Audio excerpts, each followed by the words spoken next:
BP Sara says Duterte and Senate Bets Bondok, Kinlo, Mata won in 2025 midterm elections. Nag-react kaagad yung Commission on Elections, sabi ni COMELEC Chairman George Garcia on Vice President Sara Duterte's allegations versus halalan 2025. No comment niya. Instruction nito mga kababayan sa tingin natin ng mga propagandist ni Sara Duterte, mga advisors niya. Gawa ka lang niya ng gawa ng kwento. Kasi niya yung mainstream media, gustong-gusto niya na pick upin kahit anong sabihin mo. Just a question. Because they will include that in their motion or petition that Mr. Duterte will not continue to commit crimes. So may pag-amin ba rito?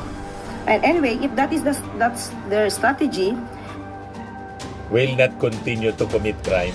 Basta daw nagbabagang mga balita at pagtalakay sa mga isyu ng lipunan. Pulsa, opinyon, banat at paglalantad sa katotohanan. Pulsa, what you see is what you get. You decide. ito po mga manoy, mga manay, mga tugang, mga kababayan. Ako po si Dante Maravillas, Bicolano, vlogger, broadcaster, journalist from Albay. Sabi mga kababayan ni Sara Duterte doon sa Kuala Lumpur, Malaysia, 3 daw sa mga kandidato nila sa PDP laban, other than itong si Bato, si Bongo, saka si Marcoleta, dapat daw nanalo. Panalo daw. Yan o. BP Sara says Duterte and Senate Bets Bondok, Kinlo, Mata won in 2025 midterm elections. Hindi pasumpain mo na. Ikaw yung magpasumpa kung baga nanalo. Pero never yan na i-recognize ng COMELEC kasi sa bilang nila, talo. Ayaw nga mga kababayan na patulan ng COMELEC. Nag-react kaagad yung Commission on Elections, sabi ni COMELEC Chairman George Garcia on Vice President Sara Duterte's allegations versus halalan 2025. No comment niya. An expression of opinion by anyone in a democracy is free and therefore should be highly respected. Ayaw patulan po. Imagine, panalo daw siya, Panalo si Bondok, si Inlo, at saka si Dr. Mata. Ayan po.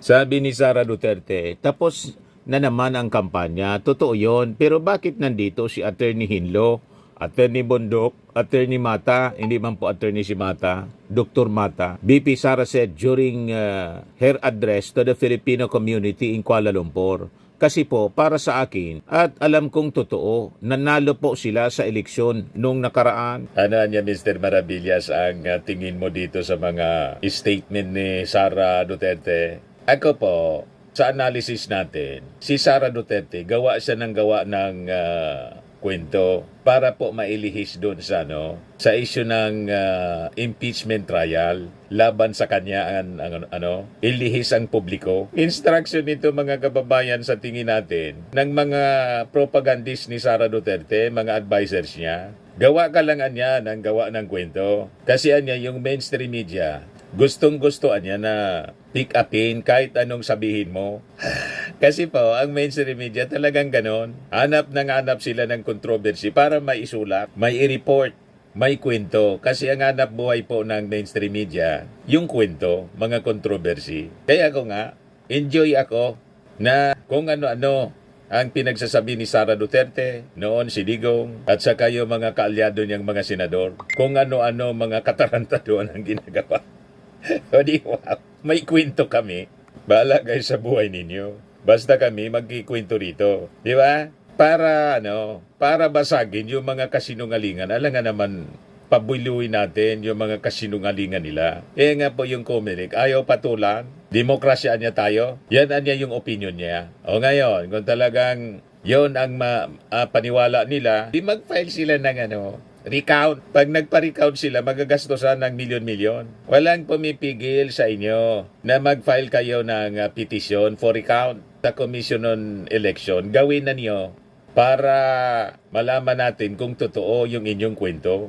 Para daw sa kanya, alam niya daw ang totoo, nanalo sila sa eleksyon nung nakaraan. She cited the trio's performance in overseas absentee voting as evidence of their supposed victory, referencing her own 2022 vice presidential win, where early results from absentee in overseas ballots showed her leading.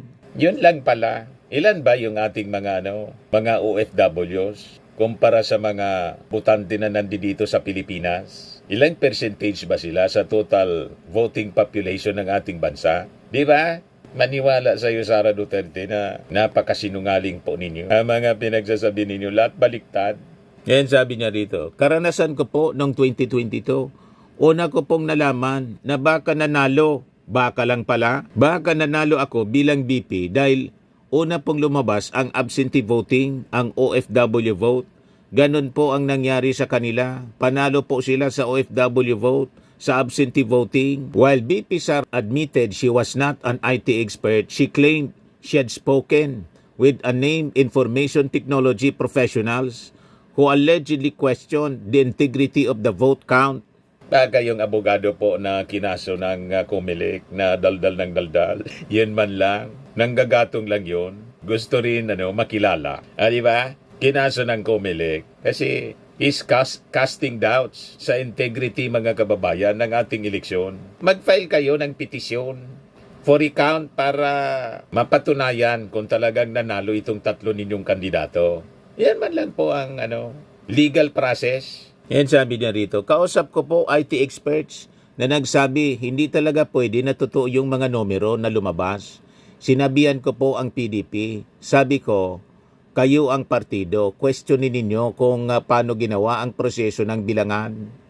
Official midterm poll ranking showed Bondok placing 17th, Hinlo at 26, Inmata at 30th. Imagine that.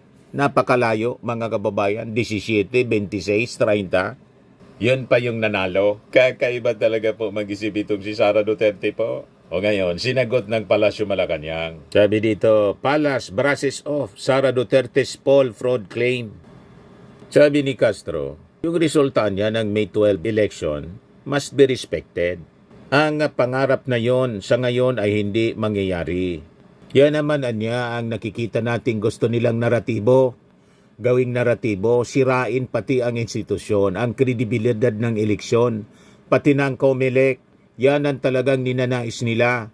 Hindi naman siguro sila nagsasabi ng anumang positibo pagdating sa gobyerno o sa ginagawa ng pamahalaan. Sabi nga natin, mas maganda sana magtrabaho kaysa magbakasyon. Hindi na nga po nagtatrabaho, sige lang ang bakasyon. Sumusweldos from the taxes of the Filipino people. Kasama pa si Amy Marcos.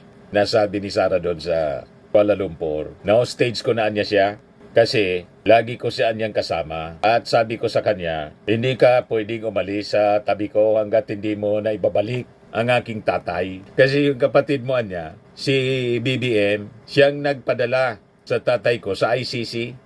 Sabi niya, Yussi Castro, mas maganda sana magtrabaho kaysa magbakasyon. Pakinggan natin yung press con kanina, press briefing ni Yussi Castro. Sinagot niya yung mga kwentong yan, mga kababayan, sa iba pang mga concerns. Ayan po si Yusek. Maaari na po tayong tumanggap ng inyong mga katanungan. Tristan Nodalo, Newswatch Plus. Good morning po, Yusek.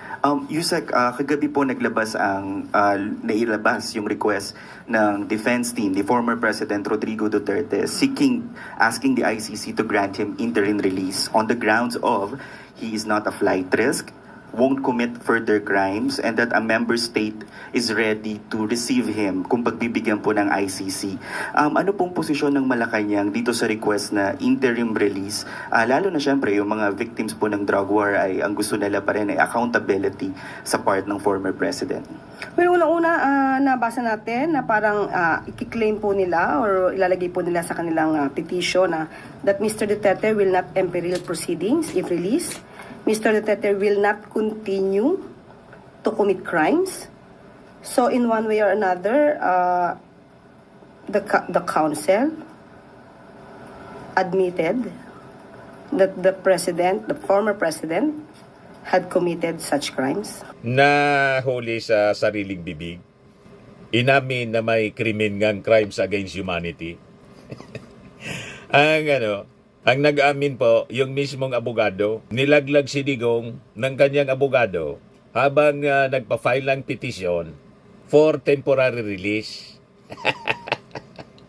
Iwan ko kung bakit ganon yung naging statement mga kababayan ni Atty. Nicholas Kaufman. Baka naman niya Mr. Maribillas na dulas. Sinulat po, nakapalaman sa petisyon. Alangan man hindi yun na-review. Nadulas kung verbal lang yung statement. Sinulat.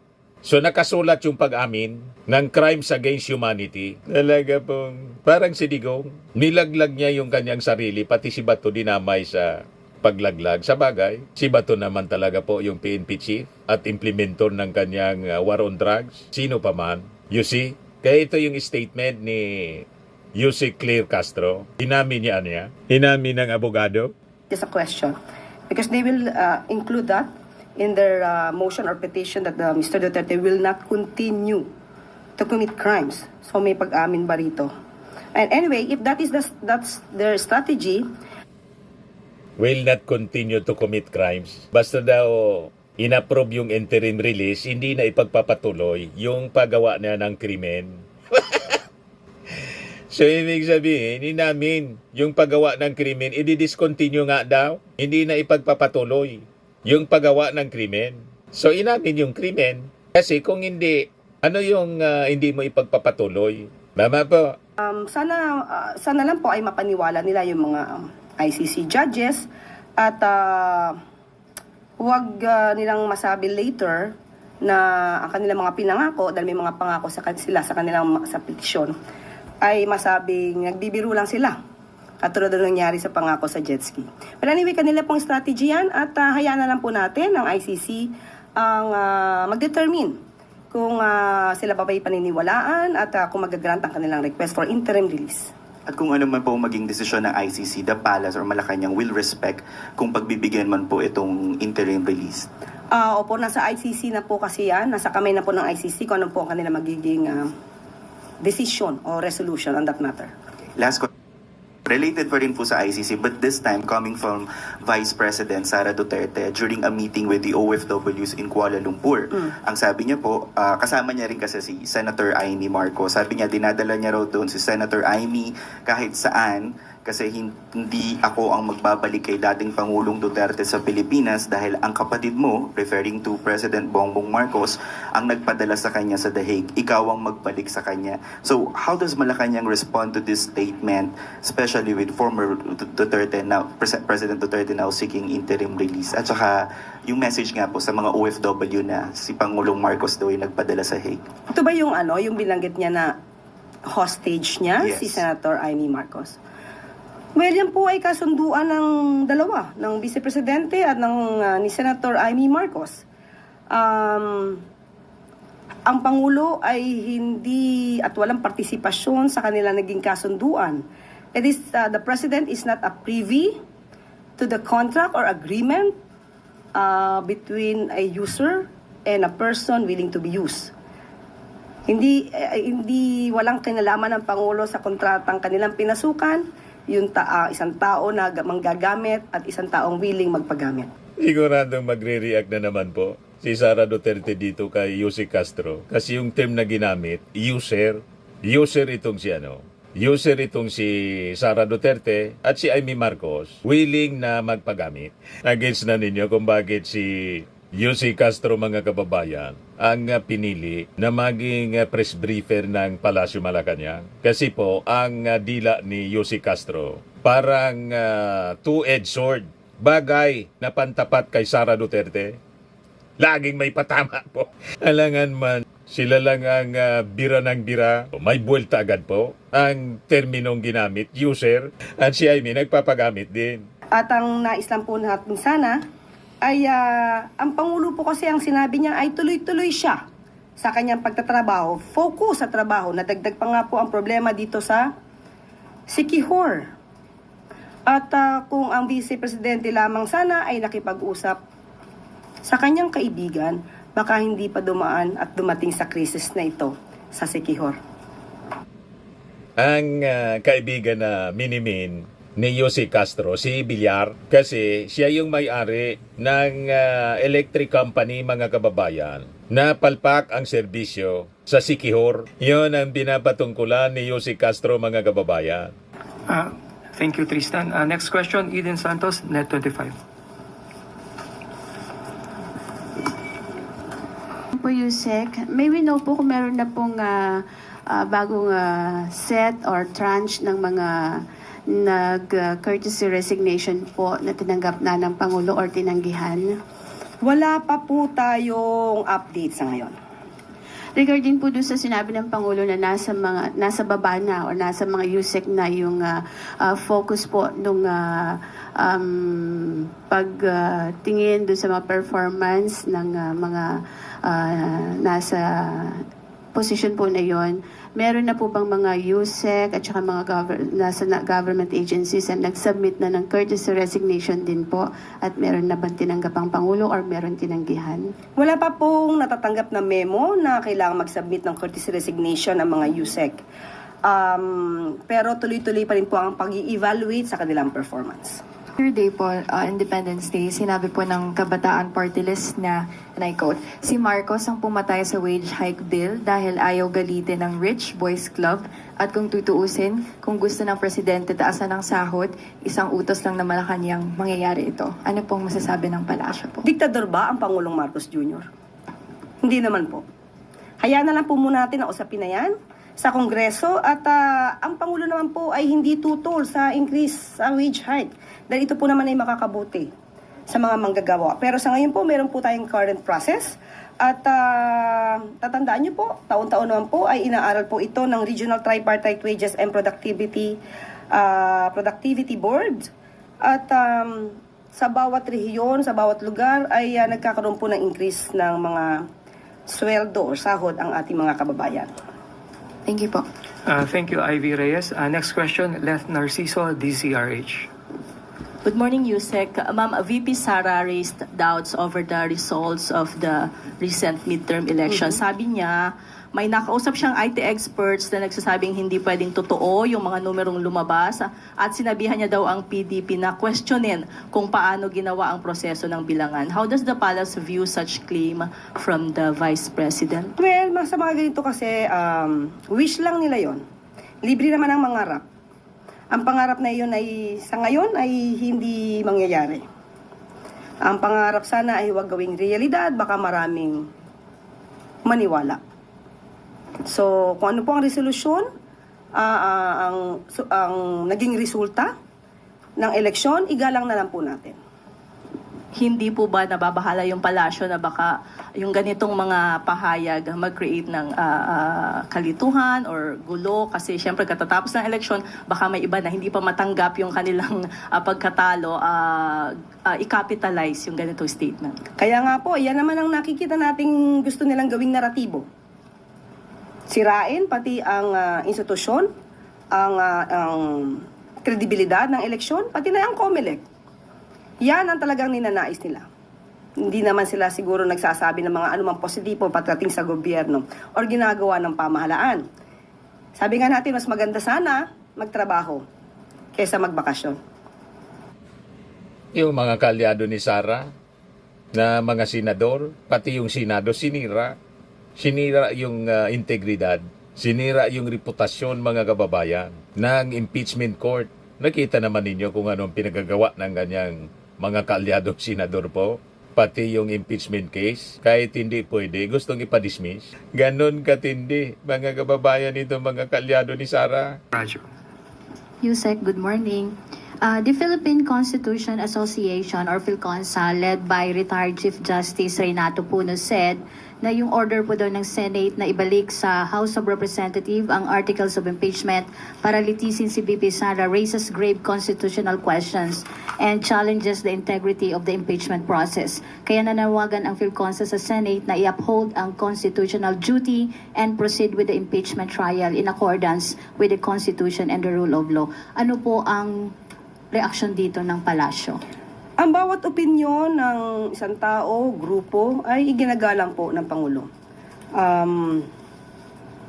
Ang sabi nga po ng Pangulo kahapon, ang totoong kalaban po ng kalayaan ay ang pagiging manhid. Nais pa rin po ng Pangulo na magkaroon ng katatagan ang demokrasya sa bansa. Sa mga nangyayari ngayon, Yusek, sa dalawang kapulungan ng Kongreso, may balak po ba ang kausapin ni Pangulong Marcos ang dalawang leader ng chamber? Actually, ang dalawa pong leader ng kapulungan, si Senator SP Cheese Escudero at si House Speaker Romualdez ay umaten po ng Bondignur kahapon. At naniniwala naman po at may tiwala ang Pangulo na ang anumang mga di pagkakasundo sa mga issues ay mariresolba ng dalawang kapulungan. Ngunit ang Pangulo po ay open sa anumang dialogo para po maisulong ang kooperasyon at ang katatagan po ng demokrasya sa bansa. Salamat, Yusek. Maraming salamat, Ann Soberano. Follow-up question, Maricel Halili, TV5. Yusek, magandang umaga po. Meron lang concerns coming from some members of the House of Representatives, particularly Representative Chua. And although nag-convene na yung impeachment court, merong ilang mga senator judges na lantaran na nagpapakita ng suporta sa defendant na si Vice President Sara Duterte, particularly Senators Amy Marcos and Robin Hood Padilla. What do you think of this? My opinion? Yes, ma'am. Sa batas naman po, sinasabi na kapag ka po kayo ay tumayong senator judges, dapat meron kayong neutrality. Dapat hindi bias. Sa ngayon po, harap-harapang ipinapakita ang biases. Sana po igalang nila ang taong bayan at magpakita naman ng konting kahihiyan dahil ang sinisilbihan nila ay ang taong bayan, hindi para sa iisang tao lamang. Maraming salamat, Maricel. Follow-up question, Tuesday New, BZWV.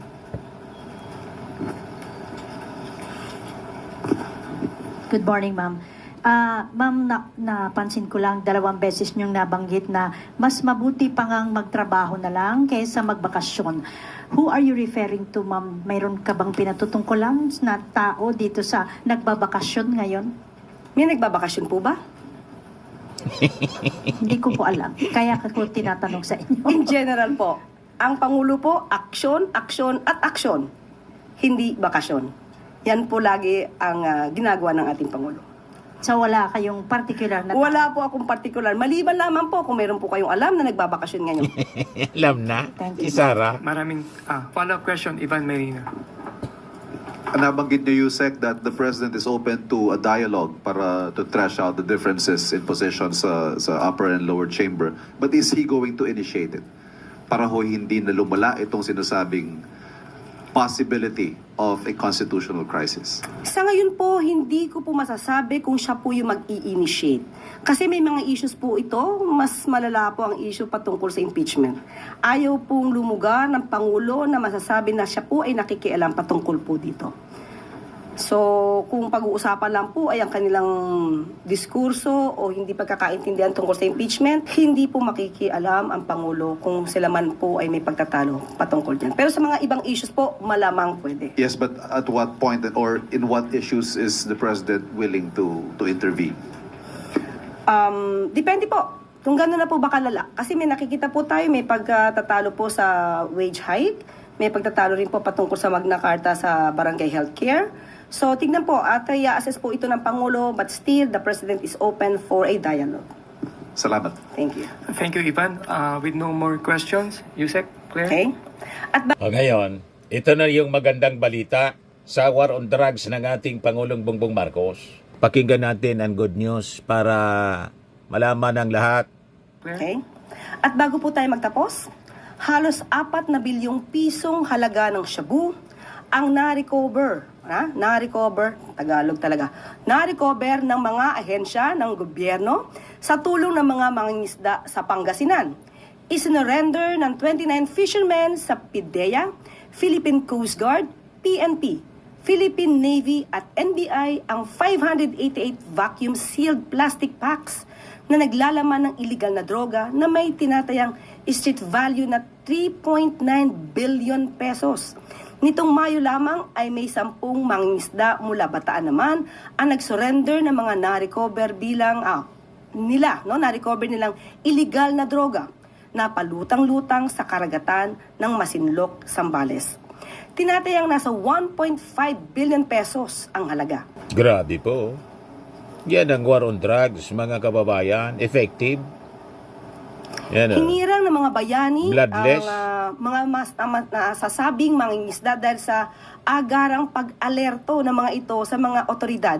Isa itong halimbawa ng mahusay na kooperasyon sa pagitan ng mga ordinaryong mamamayan at mga ahensya ng gobyerno. Nananawagan po tayo sa pamahalaan, ang pamahalaan sa buong taong bayan. Makipag-ugnayan po kayo upang masawata natin ang mga iligal na gawain kahit saan mang panig ng bansa. Mabuhay po kayo. Di ba, mga kababayan? Napakagandang mga balita. Effective ang war on drugs. Kasi may kooperasyon yung ating mga mamamayang Pilipino, mga ordinary people. Hindi tulad nung previous administration. Yung mga mamamayan, biktima po ng AJK. Kaya nga po si Digong, nasa ICC for crimes against humanity. Ito naman po, Fairmax Firming and Lifting Cream, pinapahid po sa mga pulses in affected area. Mainam po sa paninigas ng mga kaso-kasuan. Ito naman po, Automax Radiant Serum. Sa mukha naman yung application, anti-aging po siya. You will look 10 years younger than your age. Sa mga cancer patients naman po, baka lang gusto ninyo itong itry. Neng siya red mixed fruit drink. Hindi mo po siya gamot, food supplement siya. Kaya lang, gawa siya mga kababayan sa goji berry. Yung goji berry, may anti-cancer properties. O ngayon, yung mga inquiries ninyo, dumiritso na lang kayo sa aming messenger sa Facebook para masagot namin agad. Ayos pa? Ayos na ayos niya, Mr. Maravilla. At sa mga naghanap po ng malinis and spacious fitness gym, pumunta lang po kayo sa aming Colossal Fitness Gym.